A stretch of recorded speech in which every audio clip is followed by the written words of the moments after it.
Muito bem, então vamos continuar aqui o nosso catecismo de hoje, nossa catequese aqui de todas as noites, né?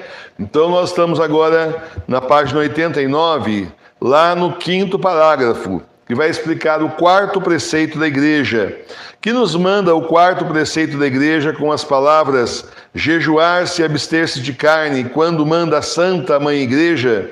O 4º preceito da igreja, jejuar e abster-se de carne, quando manda a Santa Mãe Igreja, nos ordena que jejuemos e nos abstenhamos de carne na quarta-feira de cinzas e na sexta-feira santa, e que nos abstenhamos de carne em todas as sextas-feiras do ano. Está entendendo? Esse daqui é o Catecismo Maior de São Pio X, do começo do século passado. Houve aí muita confusão, houve aí, inclusive movido aí por até algumas visões, aí, aparições que não são reconhecidas pela igreja. Houve muita confusão em questão de dia de jejum. Tem gente aí que diz que quer fazer jejum segunda, quarta e sexta. Tem gente que já diz que quer fazer jejum semana inteira, só sábado e domingo pode comer carne.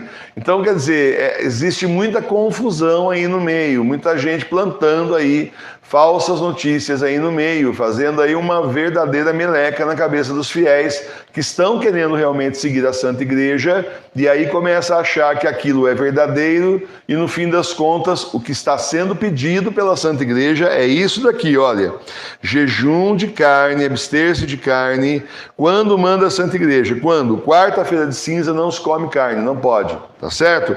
Também sexta-feira santa não pode, e todas as sextas-feiras do ano. É isso, é só isso. Não está falando de quarta, não está falando de quinta, não está falando de segunda, não está falando de terça, não está falando de sábado. Está falando só desses dias que vocês estão aqui ouvindo. Quarta-feira de cinza, sexta-feira santa e todas as sextas-feiras do ano.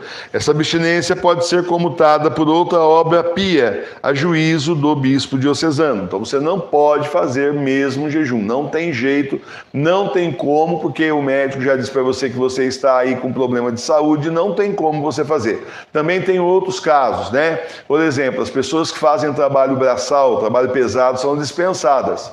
Você imagina então um cidadão trabalhando na construção civil aí, em cima de um prédio, montando aquelas lajes. Já viu? Já alguma vez teve a oportunidade de ver? Aí os pedreiros que ficam lá em cima montando aquelas caixas, né? Para colocar concreto debaixo daquele sol escaldante nessa época do ano, e o sujeito resolve fazer jejum e abstinência. Aí nesse dia ele passa mal, despenca do prédio e morre da tontura, porque ele não tem assim nele sustento para assegurar então o trabalho braçal que ele está realizando. É um caso, o trabalho braçal é um caso que é dispensado pela igreja.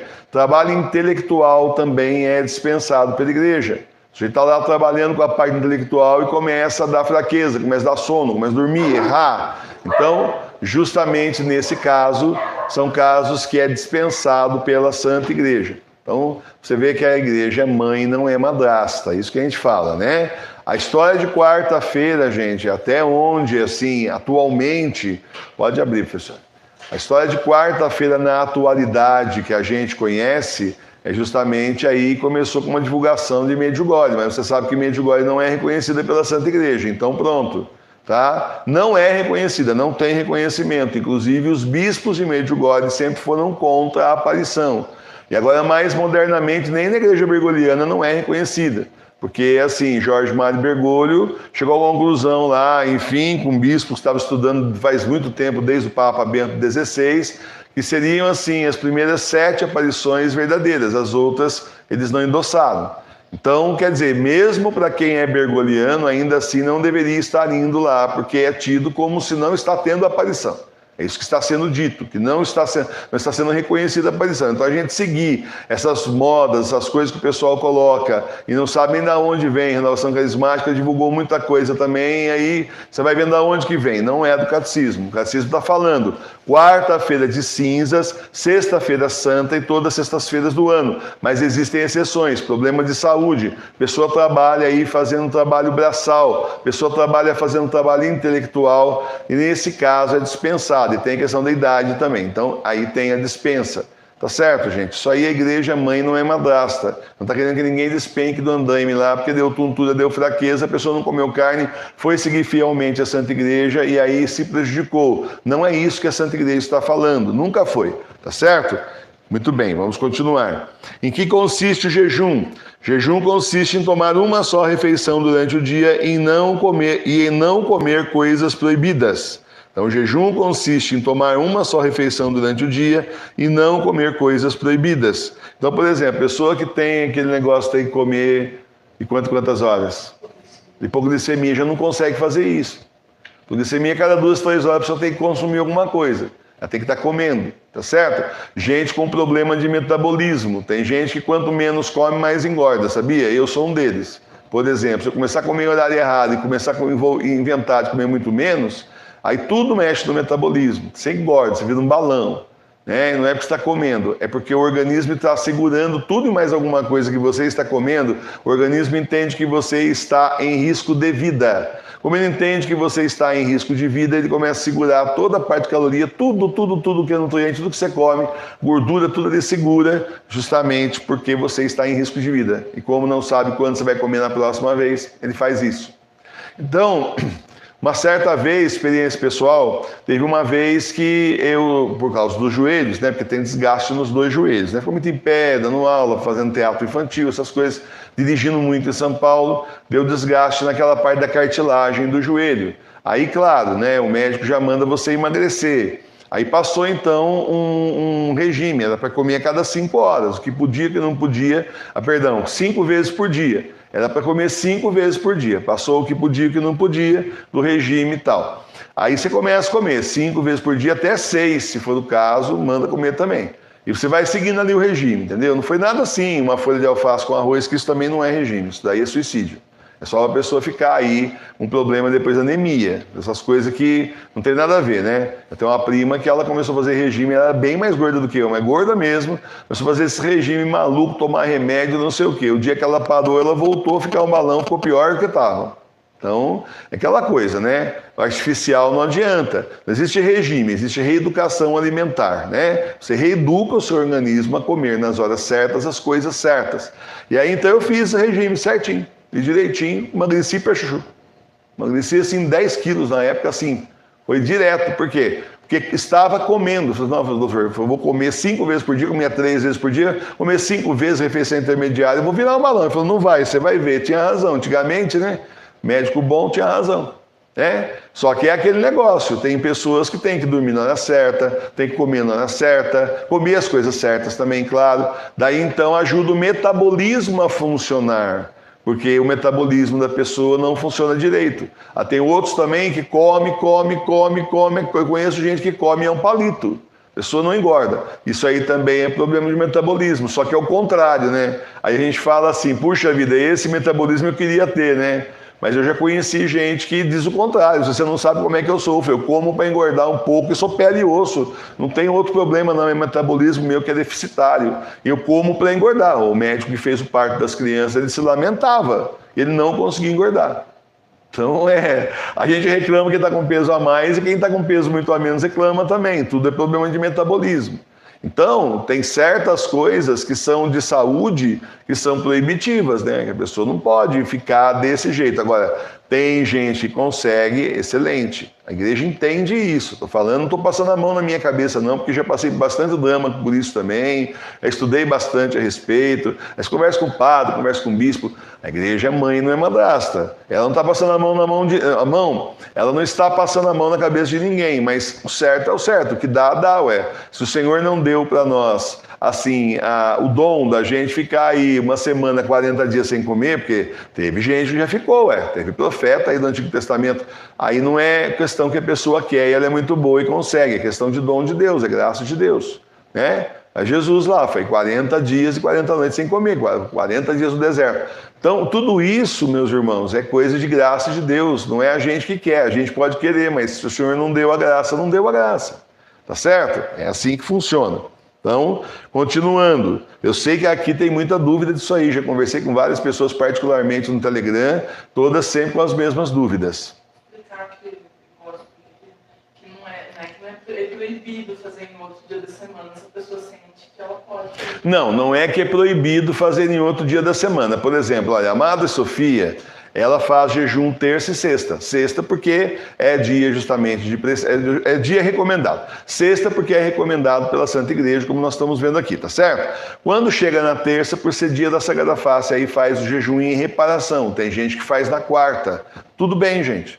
Não tem problema, não é proibido, não está errado. Mas eu estou falando que não é obrigado. Você faz e tem o seu mérito, claro, porque você está oferecendo o sacrifício ao Senhor, como mortificação. Maravilha, tá ótimo, perfeito, tá certo? O Senhor fica feliz com o seu sacrifício.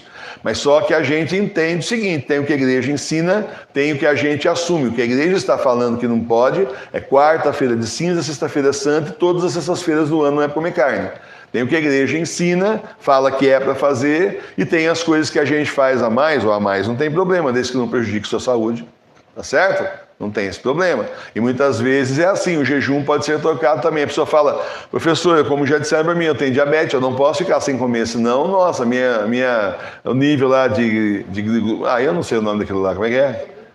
Então, nível de glicose. Professor, se eu fizer isso daí, eu tenho diabetes, a minha glicose cai, minha glicose sobe, enfim, essas coisas que acontecem na saúde. Então, aí a igreja acabou de falar para você que você pode trocar por obras, podem ser trocadas por uma obra de caridade. Tá certo? De acordo com o bispo diocesano. Bonito nessa época aqui, né? Mas agora, como não temos bispo diocesano, então a gente, assim, diante de Deus, no altar da Sagrada Face, pede ao Senhor que mostre. Senhor, eu não posso. Então, que tipo de obra que eu posso fazer para trocar, para poder compensar, já que a minha saúde não permite? Diante de Deus não adianta ser esperto, né? Diante de Deus não adianta inventar, chororô, ser vítima, porque o Senhor conhece o seu coração, sabe que você pode, que não pode. Só falta abrir o céu e falar, peraí que quem fabricou fui eu, não é nada disso, está mentindo, né? Então, diante do Senhor não dá para a gente inventar. Portanto, então, né, esses dias, se você não pode, aí você vai então pedir ao Senhor que te mostre, o Espírito Santo, Nosso Senhor, o anjo da guarda, te inspire o que você pode fazer em troca. Tem dúvida, converse comigo. Sou o pároco da paróquia Sagrada Face de Tours. Pároco leigo, mas sou o responsável pelo rebanho que o Senhor colocou aqui na paróquia. Então, vocês vêm, conversam com a gente também pede o Espírito Santo que nos ajude, que nos mostre, tá certo? E aí vai, assim, dar, assim, aquele direcionamento para você. Agora, caso da Madre Sofia, ela faz jejum terça e sexta. Eu e o professor Milene chegamos a fazer jejum a pão e água quarta e sexta. Aí mudaram o negócio do pão, né? Melhorador de trigo, não sei o que mais, começou a dar uma dor de estômago horrorosa, começou assim a prejudicar a saúde, né? Aí eu fui no médico, a médica mandou fazer um exame lá de sangue, eu comecei com o início de anemia. E aí foi obrigado a parar certas coisas, né? Então, como eu já expliquei aqui outra vez, então eu não como no domingo, né, melhor. Na sexta-feira eu não como carne vermelha de jeito nenhum, mas eu como peixe. Para poder compensar, porque apesar de ser gordinha aqui, não quer dizer nada, isso aqui é só gordura, né? Não quer dizer absolutamente nada, quer dizer que o corpo está entendendo que está se alimentando mal, dormindo menos que devia talvez, né? E simplesmente está segurando porque ele acha que está em risco. É só isso. Cada um tem um tipo de organismo, gente. Tem reações de organismos das formas mais diferentes do mundo. Cada um tem uma reação. Eu estou dando o meu exemplo para vocês ficarem mais tranquilos com relação a isso. Então, eu como peixe, como aliás antigamente era costume. Quem não podia, né, na sexta-feira, né, vai fazer jejum, então, vai abstinência de carne, comia peixe, trocava por peixe no lugar. Pronto, acabou. Agora, claro que não vai querer trocar por bacalhoada. Senão aí eu vou num restaurante chique lá e vamos comer uma bacalhoada. Não, aí não tem jejum, não tem jejum, não tem abstinência, não tem nada, você está aproveitando. Eu tô comendo peixe, então, mas você está aproveitando, você está comendo melhor que nos outros dias, que isso? Que tipo de jejum, que sacrifício é esse? Mas que pensa? Tem isso também, né? Uma vez um bispo falou isso aí, numa homilia, muitos anos atrás, verdade. Tem gente na sexta-feira santa vai fazer o quê? Opa, chegou sexta-feira santa, aquela bacalhoada, aquele bacalhau importado, bacalhau do Porto, mais caro que tem, aqueles nacão mesmo, aqueles pedação mesmo de bacalhau, né? É uma raspinha que nem a gente compra, né? Quando compra, também faz tempo já não compro mais, mas quando comprava, eu procurava comprar assim, as raspinhas, né? Aquelas faisquinhas, lasquinha que sobrava lá mais barato, eu comprava bandejinha de lasquinha, tá barato, vão levar, né? Tá mais em conta do que levar o pedação. Então, ainda fazia quando dava vontade de comer um bacalhauzinho aí e tal, mas nunca aqueles bacalhau desse tamanho, dessa altura, você olha e fala, tá, mas não dá. caro demais, é um absurdo. E outra, mesmo que tem coisa que mesmo que você tenha dinheiro, você olha e fala, é absurdo, tá fora de realidade. Aí já vem aquele vinho português, né? Aquele vinho importado, italiano, não sei de onde aí, e o sujeito faz aquela mesa, aquele azeite 100%, e isso não é jejum, não é abstinência, não é porcaria nenhuma, é malandragem, né? Tem nada a ver, não é nada disso. Simplesmente fala assim, não, eu não reclamo do sexta-feira porque o pasto é melhor. Desse jeito. Então, aí aquela coisa, não é esse o espírito da coisa, não é isso que a igreja está pedindo, está recomendando. É sacrifício. Agora, se o sujeito vai comer melhor do que ele come no dia a dia dele, então não tem sacrifício nenhum, tem prêmio, né? Sexta-feira é dia da paixão do Senhor, toda sexta-feira a gente então lembra a paixão do Senhor e o pessoal lembra que é dia de bacalhoada e vinho importado, tem a dó, né? Então, cuidado com tudo isso. Porque a vida pós-moderna não é mais vida moderna, já é vida pós-pós-moderna, né? A vida da pós-pós-modernidade é desse jeito. Ela simplesmente tem sempre um jeito de corromper o que a igreja ensina. Vamos terminar aqui, continuar, né? Nos dias de jejum, além da única refeição, é proibido tomar qualquer outro alimento. Nos dias de jejum, a igreja permite uma pequena parva pela manhã e uma ligeira refeição à noite, ou então cerca do meio-dia, quando se deixa para a tarde a refeição maior. Então tem um costume aí que a pessoa come um pouquinho de manhã, pouquinho no meio-dia e comeria melhor então de noite para poder dormir, né? A refeição principal faria à noite, suprimindo as outras duas, fazendo só ali. Fala parva, é uma refeição pequena, incompleta, né? Para que serve o jejum? O jejum serve para nos dispormos melhor para a oração, para fazermos penitência dos pecados cometidos e para nos preservarmos de cometer outros novos. Quem é obrigado a jejuar? Ó, outra coisa aqui, ó. São obrigados a jejuar todos os cristãos, desde os 21 anos completos até os 60 anos começados. Então, desde os 21. Vai pegar a garotada de 6, 7 anos e tacar no jejum junto com você. Você pode intuir, você pode dar uma mudada, estão em crescimento, né? Estão em desenvolvimento, certo? Mas não vai fazer a criança passar a apanhar água o dia inteiro, né? Nem o jovem aí, adolescente crescendo, 13, 14 anos aí, 2 vezes por semana põe água. Complicado, você pode atrapalhar o desenvolvimento físico até mental, né? Intelectual aí da pessoa, justamente porque está faltando alimentação na época que a pessoa mais espicha, na época que ela mais cresce. Você vê, a igreja é desse jeito, gente. A igreja é mãe, não é madrasta, guarda isso, tá certo? Ó, são obrigados a jejuar todos os cristãos desde os 21 anos completos até os 60 anos começados, se não estão dispensados ou excusados por legítimo impedimento. Se não for por legítimo impedimento, tá? A abstinência começa a ser obrigatória aos 14 anos. Abstinência de carne. Mas não a pessoa ficar com uma refeição só no dia. Deu para entender? Continuando. Estão também dispensados de toda mortificação os que não estão obrigados a jejuar? Os que não estão obrigados a jejuar, nem por isso estão dispensados de toda mortificação, porque todos temos obrigação de fazer penitência. Para que fim foi instituída a quaresma? A quaresma foi instituída a fim de imitarmos, de algum modo, o rigoroso jejum de 40 dias que Jesus Cristo observou no deserto e a fim de nos prepararmos, por meio da penitência, para celebrar santamente a festa da Páscoa. Qual é o fim do jejum do Advento? O jejum do Advento foi instituído para nos dispor a celebrar santamente a festa do Natal. Para que foi instituído o jejum das 4 têmporas? O jejum das 4 têmporas foi instituído para consagrar cada uma das 4 estações do ano com a penitência de alguns dias, para pedir a Deus a conservação dos frutos da terra, para lhe dar graças pelos frutos já concedidos e para lhe pedir que dê à sua igreja santos ministros que são ordenados nos sábados das 4 têmporas. Então, gente, aí são as 4 têmporas, você vai ver isso daí no missal, lá tem lá a parte das têmporas e tudo mais. E aí a gente, quando está aí recuperando as tradições da Santa Igreja, eu optei por não trazer as 4 têmporas junto. Professor, mas por que, professor? Poxa, agora só vai ser incoerente, professor, que é isso? Não é nada de incoerência. Acontece que como está ligado às 4 estações do ano, o que antigamente era uma coisa inocente, era uma coisa de plantio, de colheita e tudo mais, se a gente vai insistir nisso, rapidinho, facilmente, pegam isso daí e viram para a ecoteologia. Então, infelizmente, aí a gente não está observando justamente porque no tempo que nós vivemos é muito diferente desse tempo aqui, né? Um século depois, um século e tanto depois, nós estamos assim numa poluição cultural tão grande, tão assim virado para a Mãe Terra, para tudo isso, né? Se pensar que tem diocese pequena aqui no sul de Minas, pequena, que está fazendo aí justamente a novena de Mãe Terra, com Jesus Índio, Nossa Senhora Índia, umas coisas loucas assim. Então, você vê que existe uma deformação, existe uma deformação de tudo que é de Deus e a gente tem que ter cuidado para não colaborar com isso. Então, nesse sentido, né, nós que viemos sim da Missa Nova, nós viemos da Missa Nova mesmo, não tem vergonha de falar não, a maior parte do tempo eu fui coroinha na Missa Nova, a maior parte do tempo nós estivemos na Missa Nova mesmo e fomos tirados do Senhor para cá.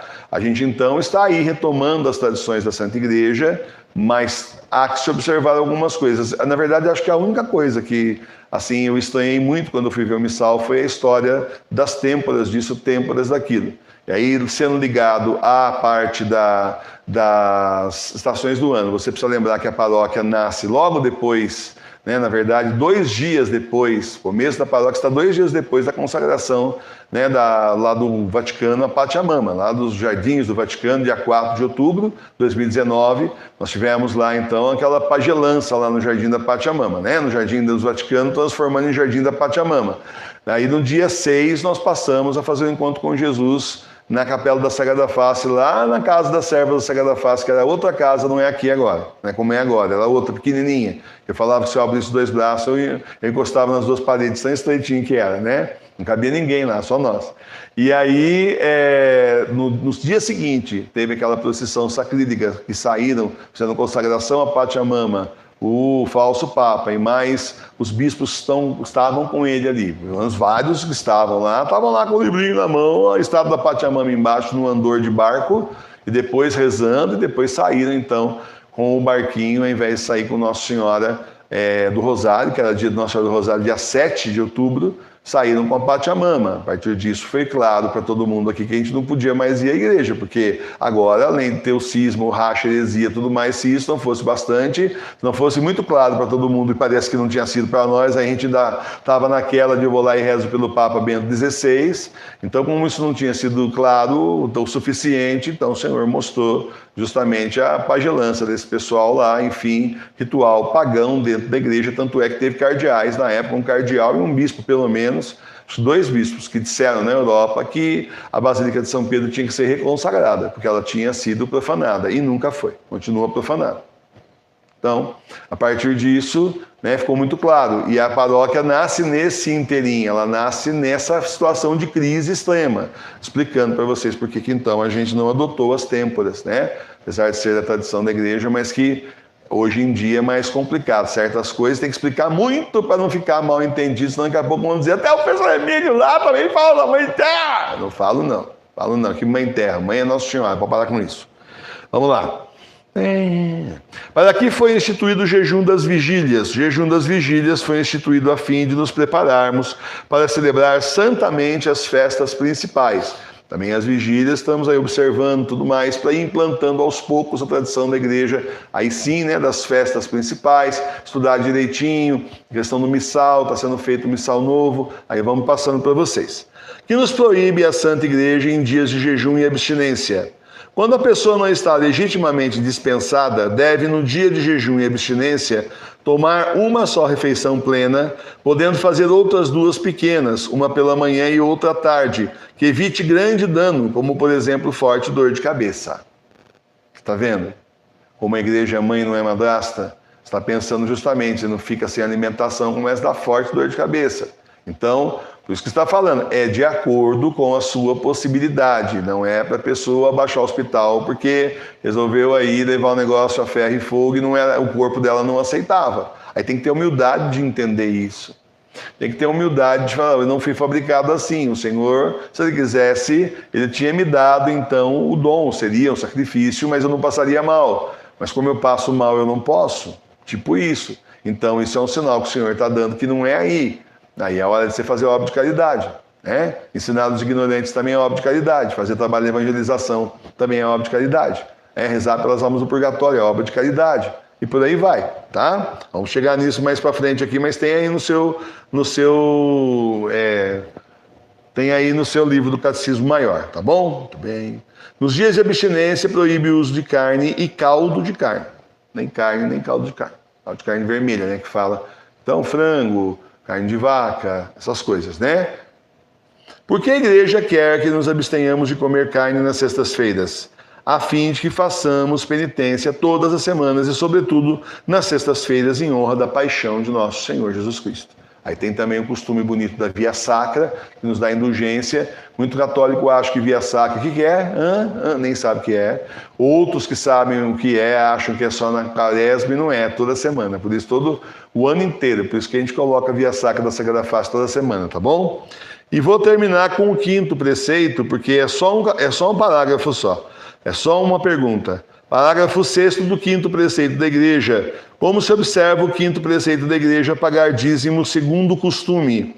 Observa-se o 5º preceito, pagar dízimo segundo o costume, pagando aquelas ofertas ou contribuições que foram estabelecidas para reconhecer o supremo domínio que Deus tem sobre todas as coisas e sustentar os ministros do altar. Então, o que acontece é o seguinte. Você imagina o seguinte, eu já conheci pastor, né? E o cara, ele assim, a igreja estava começando, então ele era pedreiro, ele ia trabalhar com um monte de outras coisas, né? Guarda aí, vigia, noturno, né? Então ele garantia o ganha-pão da família dele com esse trabalho e depois então aí alguns dias à noite ele abria a igrejinha dele lá. Então vamos falar que o padre fosse fazendo a mesma coisa. Se o padre fosse fazendo a mesma coisa, né, e ainda casado, cuidar de filho, aquelas coisas que não pode, o que acontece? A pessoa tem que se dividir. Ela vai ter que trabalhar. O diácono é assim. O diácono ele tem que trabalhar para sustentar a família dele porque ele não ganha nada da igreja, nem um tostão. Ele não ganha um centavo. Ele simplesmente ainda paga, né? Porque ainda paga gasolina para ir, tudo por conta dele, tá certo? Só os padres é que recebem, os bispos é que recebem. Então o que a igreja faz? Mantém as pessoas para que elas possam, então se dedicar aos fiéis, se dedicar a Deus em primeiro lugar e a vida da igreja em segundo lugar, cuidando dos fiéis do rebanho. Então é justo que assim seja, aqueles que são verdadeiros padres, sacerdotes, bispos, o que está difícil de achar.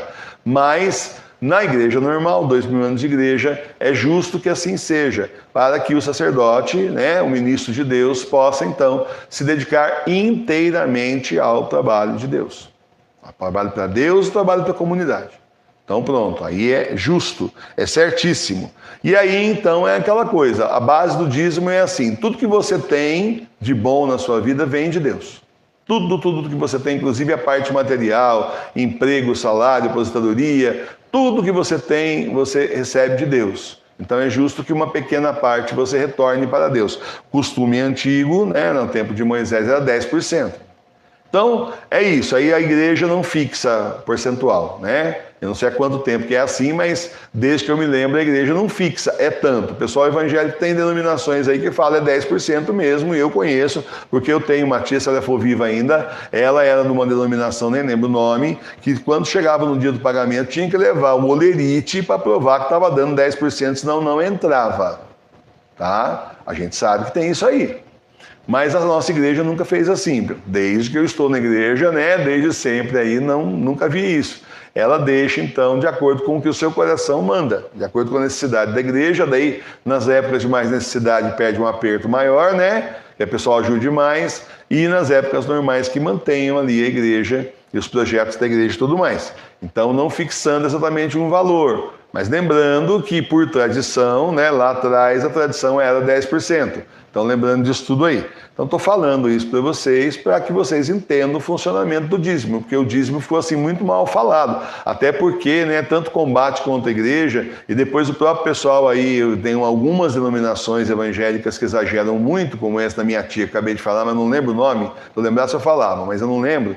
E porque tem muita denominação, né? São muitas, né? Então aí ficou assim mal visto por muita gente, né? Mas existe uma base bíblica, está lá no Antigo Testamento, tá bom? E é justo também, se você for perceber, se você for parar para pensar, porque a pessoa que é de Deus, a pessoa que é ministro de Deus, de verdade, ela é para dedicar o tempo integral à igreja. Se ela tem que arrumar emprego, trabalhar em outra coisa, ela fica sem tempo para ajudar os fiéis a cuidar de verdade da sua missão. Tá bom? Então tá bem explicadinho, né? Tem essa parte toda que vem depois aqui, porque as conferências nacionais dos bispos, eles têm, assim, pelo direito canônico, eles têm então a prerrogativa de normatizar certas exceções, certas coisas a mais. Aqui o catecismo é um catecismo assim geral. E quando a CNBB era CNBB, no tempo que não era, porque hoje a gente fala CNBB, o pessoal já gela, né? Muita gente tem, assim, começa a ter um treco, começa a ter uma convulsão aí, porque não aguenta ouvir falar de CNBB, de raiva a pessoa começa a passar mal. Então, hoje em dia é assim, eu sou um deles. Né? Você fala de CNBB, a gente já vê na hora toda aquela teologia da libertação, aquele pessoal lá vermelho e agora verde, né? Feito uma melancia, né? Verde por fora, vermelho por dentro, coisa horrível. Então já ficou desgastado. Aí a gente não pode pensar isso sempre, porque nem sempre foi assim. Tinha um pessoal infiltrado, mas nem sempre foi assim. Então existem essas exceções, né? Tinha um pessoal infiltrado, mas era pequena parte, depois que eles foram se espalhando. Então existem essas exceções que o direito canônico dá como prerrogativa que a Confederação Nacional dos Bispos, então, de acordo com a realidade dos países e tudo mais, ela coloca, então, essas outras coisas que não estão aqui, mas que eu falei para você, porque a gente estuda, né, e sabe, então, já conversamos aí com padres naquela época, com bispos e tal, e então dão essa informação para a gente. No começo, para falar a verdade, eu não aceitei, eu achei que, de repente, está passando muita mão na cabeça, né, a gente sempre querendo fazer certo, você acaba sendo meio crítico às vezes, mas depois você vai percebendo que tem sentido sim.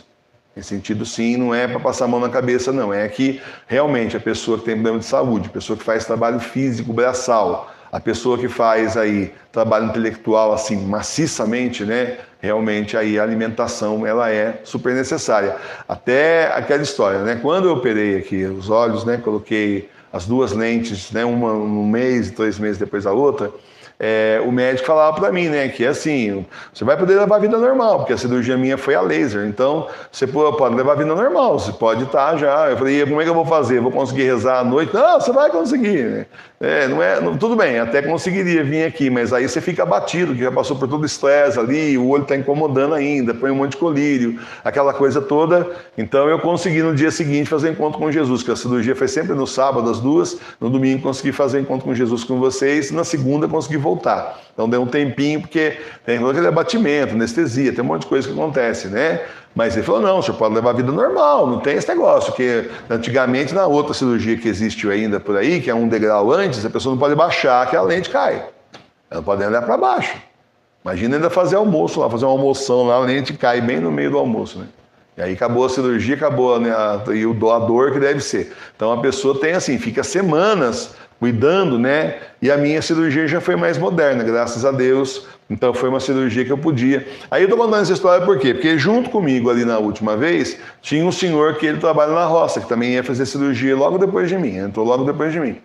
E ele trabalha na roça, ele estava abrindo um tanque de peixe. Então ele estava assim, era um baita num tanque de peixe, era um terreno lá, uma parte lá do sítio lá, contrataram ele para abrir um tanque de peixe, aí enxadão o dia inteiro, debaixo de sol, e haja força para tirar o barro, tirar aquela terra toda, você já imagina, a pessoa com um enxadão na mão o dia inteiro. Aí eu falei para ele, no seu caso, é melhor você conversar com o médico, eu não sei se você vai poder, porque o seu trabalho é bruto demais.